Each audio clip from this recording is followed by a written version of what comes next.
Et peut-être si tout à l'heure, je trouvais que Bergotte avait dit faux en parlant des joies de la vie spirituelle.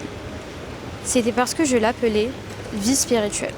À ce moment-là, des raisonnements logiques qui étaient sans rapport avec elle, avec ce qui existait en moi, en ce moment, exactement comme j'avais pu trouver le monde et la vie ennuyeux, parce que je les jugeais, d'après des souvenirs sans vérité, alors que j'avais un tel appétit de vivre.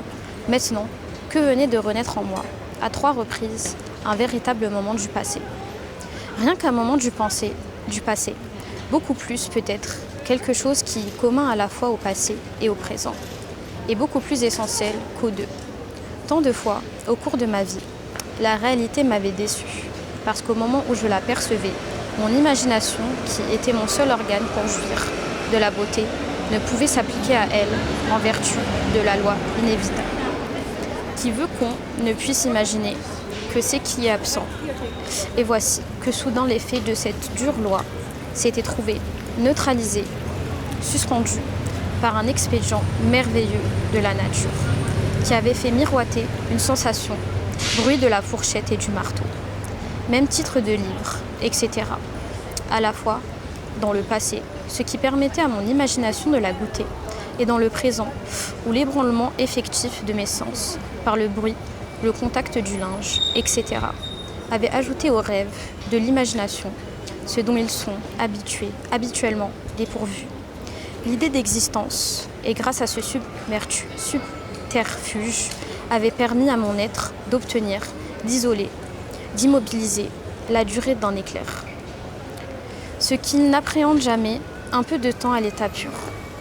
L'être qui était rené en moi, quand avec un tel frémissement de bonheur, j'avais entendu le bruit commun, à la fois à la cuillère qui touche l'assiette et au marteau qui frappe sur la roue, à l'inégalité pour les pas, des pavés de la cour Guermantes et du baptistère de Saint-Marc, etc. Cet être-là ne se nourrit que de l'essence des choses, en elle. Seulement il trouve sa subsistance, ses délices.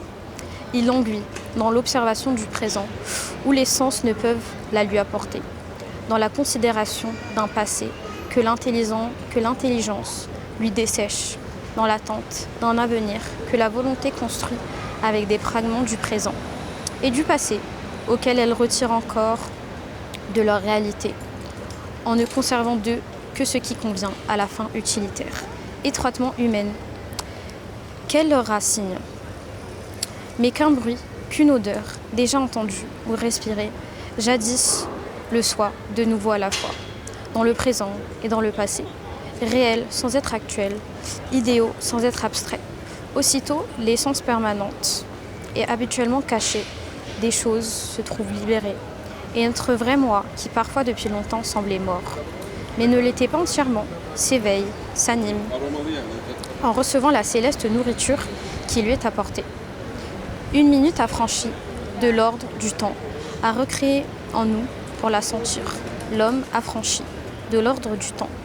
Et celui-ci, on comprend qu'il soit confiant dans sa joie, même si le simple goût d'une madeleine ne semble pas contenir logiquement les raisons de cette joie. On comprend que le mot de mort n'est pas de sens. Pour lui, situé hors du temps, que pourrait-il craindre de l'avenir ?